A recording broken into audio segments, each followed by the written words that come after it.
It's that time of year, folks, when my mental health starts to go through a downward spiral because I follow a club in North London. So let's do a preview. Matteo Guendouzi, who signed in 2018, was loaned out last season to Marseille. After impressing a lot and earning his first French cap in over 2 years, he makes a permanent move to Marseille for 11 million. Guendouzi showed potential at Arsenal but never really established himself. Also, he and manager Mikel Arteta definitely weren't on the best of terms. I quite like Guendouzi as a player. I think he's an exciting prospect, but with that attitude, I just don't think that would have meshed well in the current squad. Constantino Mavropanos was another player signed in 2018. He was never really given much of a chance and was loaned out a couple times. His spells at Stuttgart have seen his best form, and now Mavropanos joins the Germans permanently for 3.2 million. This was the biggest departure of the summer though.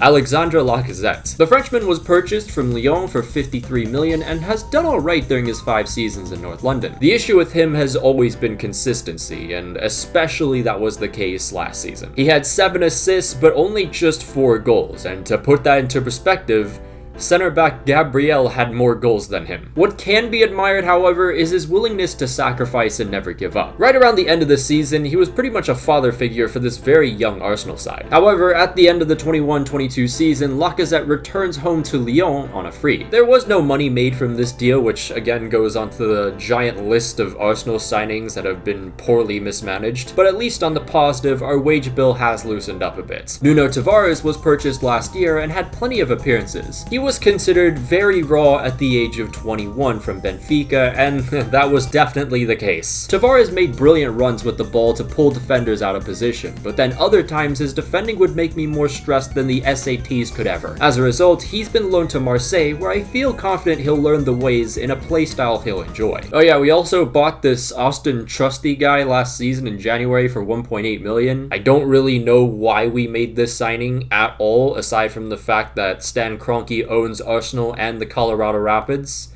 but he's been loaned to Birmingham if you wanted to know that. I just woke up in a f***ing steaming mood, yeah, because I live in a at time. Fellas, have you ever heard of OneFootball? No?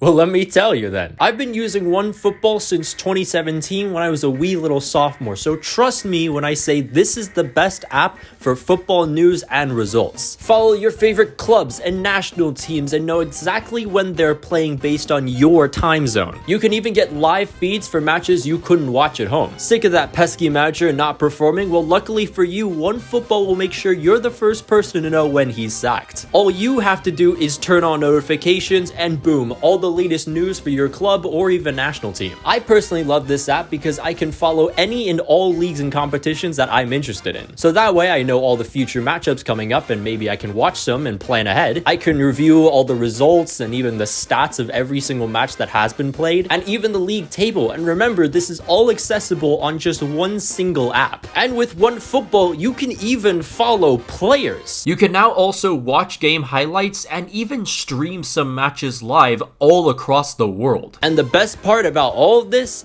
the app is completely free. So drop everything you're doing right now, click the link in the description, and download OneFootball to absolutely transcend your footballing experienses. Many players returned from loans last season, including 28-year-old Pablo Maldini from Udinese, 22-year-old Reece Nelson from Feyenoord, 26-year-old Lucas Torreira from Fiorentina, 24-year-old Ainsley Maitland-Niles, who won a trophy with Roma, and 27-year-old Hector Bellerin, who rejuvenated his career at his boyhood club and even helped them win the Copa del Rey. However, the most notable of returns is 21-year-old William Saliba. Saliba's situation goes all the way back to 2019 when Arsenal beat Tottenham to sign the 18-year-old. William at the time was considered one of the best young defending prospects out there. His specialty was that he was good on the ball with both feet. But due to an immediate loan back to Saint Etienne, we would have to wait until next season to see Saliba's talents shine.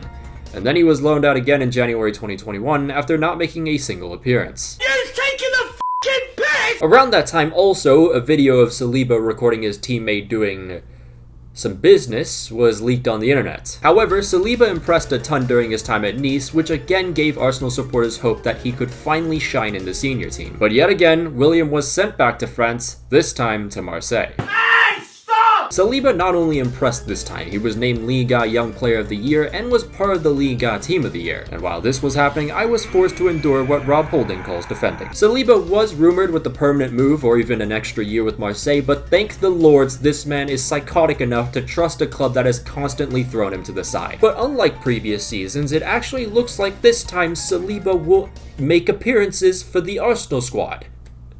Crazy times we live in. And it's looking very promising because he's been given a lot of time in preseason, but we'll get back to that later in this video. One of the club's first signings of the window was Marquinhos of Sao Paulo for $3.5 million. The 19-year-old is considered a player for the future. The US keepers continue to themselves before the World Cup, with Matt Turner joining Arsenal for $6.3 million. That being said, Turner's rise is quite inspiring. From an unknown college to one of the best keepers in MLS to saving Greg Berhalter multiple times. Fabio Vieira was Arsenal's first major signing of the summer window. He gives Arsenal a way to dictate play, and his vision is really great for creating chances. The Portuguese attacking midfielder joins from Porto for $35 million and will add more depth behind Martin Odegaard. After those two signings came two players from Manchester City. First was Brazilian Gabriel Jesus, who completed the glorious Gabriel Scriptures. Jesus was signed by City all the way back in 2017, where he's experienced pretty good runs of form. The Brazilian initially started out as a striker, but you've seen him drift towards the wing over the years. People will talk about his goals per game record, but I feel like that's quite unfair to him. Jesus has scored 58 goals in 159 games, but out of those 159 games are only 99 starts. That being said, he still struggles for consistency in his finishing, but hopefully being able to play larger stretches of games will help with that. However, he excels in finding space in the box with his movement. Jesus is not afraid to get touches inside the opposition's box with 7.7 per 90 last season. And on top of the fact he's in the top 4 among all top 5 leagues in non-penalty XG. Jesus can provide a lot more fluidity to this Arsenal squad as he joins for $52.2 million. The other City player came out of absolutely nowhere after Arsenal's hunt for Lisandro Martinez came to a screeching halt. Can y'all just wait for the player to actually sign before making these edits, for f***'s sake? Due to City's links with Marc Cucurella,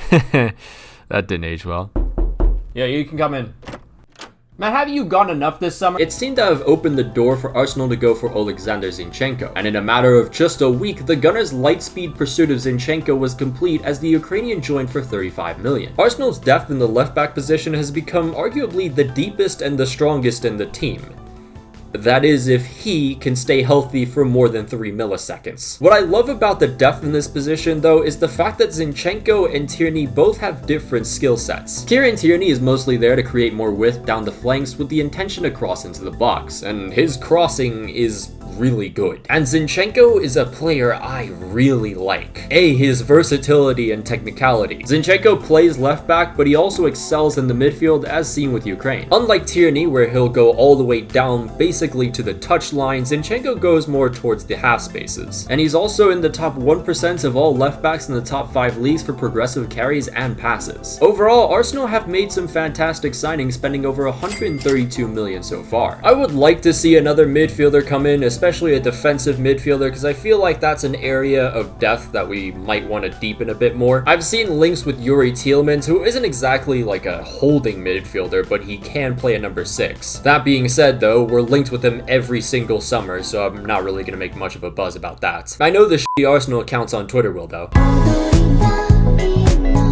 For the first time in quite a while, and yes, this isn't just a myth, teams actually have a preseason to prep for the regular season. The Brazilian B team started their preseason against second-tier German side Nuremberg. The team fell 2-0 down in the first half, but then came Jesus to save the day as he scored on his debut after just 90 seconds of being on the pitch. The Gunners came back to win 5-3 with Jesus adding another to his tally. Now, conceding 3 against Nuremberg is a little questionable, don't get me wrong. I can't really defend that. But what do you expect from a center-back pairing of a 17-year-old child and Pablo Maldini? But then came the preseason tour that Arsenal were invited to, located in the depths of hell, Florida. First, we played Everton and won 2-0 thanks to early strikes from Gabriel Jesus and Bukayo Saka. A few days later was a match against Orlando City where Arsenal won 3-1. The biggest statement, however, was a 4-0 drubbing of Chelsea where Arsenal looked absolutely brilliant. And after sealing the win, the Gunners copped their first bit of silverware. About 7 days later was the prestigious Emirates Cup against Sevilla where Arsenal annihilated them 6-0, thus closing a successful preseason tournament with 5 out of 5 wins and another Emirates trophy. Now, this is great and all,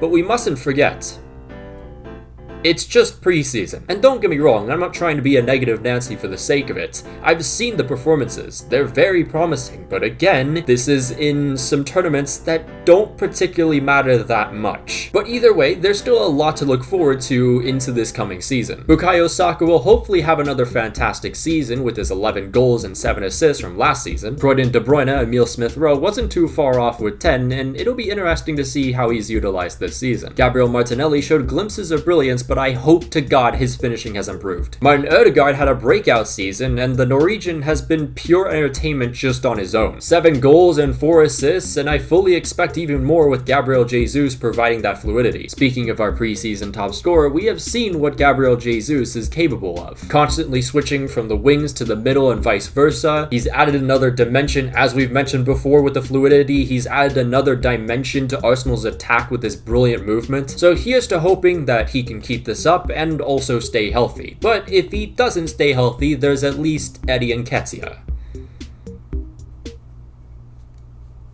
Our backup striker has a new contract, and hopefully he can awaken the spirits of Prime Henry with his new shirt number. However, the holding midfield pieces are about the only slight worry with the lack of depth, but as long as Thomas Partey stays healthy, I feel pretty confident. Granit Xhaka and Mohamed El Neni, however, are solid players that I can somewhat put some trust in also. Finally, we have the defense, which seems to be getting just better and better and better, and it's just so lovely to see. Many of you may not know this, but while Saliba's teammate was doing the old pull and tug, he was actually watching highlights of Saliba's defending in the year 2022.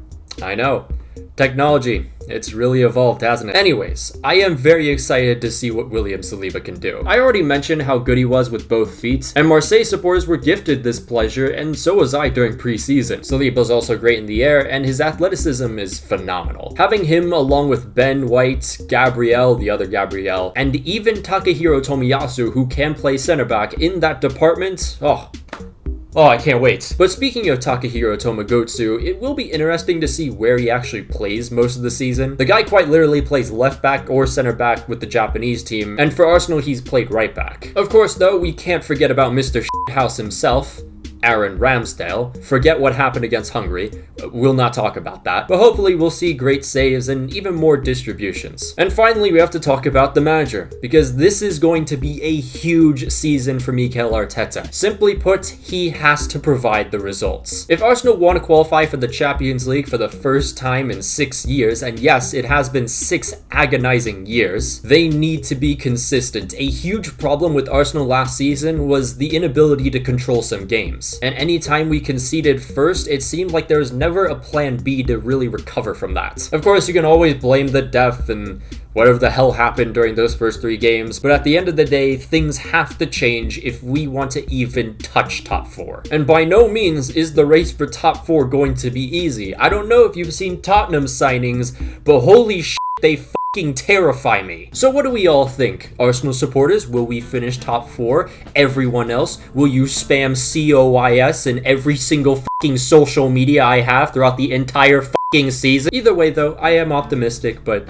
I'm just gonna leave it at that. I'm not gonna get too excited until I actually see it when it matters. You know what time it is. It's time to thank all the patrons, including Janos Balas, Spirit WNT, Florian Lengo, Miliaway009, Alex Rod, Amin Suamez, Arnulfo Martinez Jr., Daniel Ortiz, Darkwolf476, Francisco Hernandez, Juan Leras, Kev FM, Mika Deichmeister, Nguyen Din Mintang, Parafocus, Rory Byrne, The Motor Drive, Tomicus, Triple GK, Vanilla Mexican 17, Victor, Ariel Floor, Chris Damasceno, Declan Malloy, Emmett Shea, Lewis, Mohammed Al-Bakhail, MX Wee, Preston Pulisic, Tom Little, and Unbroken Persona. If you'd like to join the Patreon, there'll be a link down below and up in the annotations. You can follow my Twitter if you'd like, follow my Instagram if you want, follow my TikTok, trying to get to 15,000 there, and of course, you can follow my Twitch, which I'm actually going to be streaming a watch-along, if I actually upload this on Friday, for the Arsenal Crystal Palace match. But until then, I'll see you guys.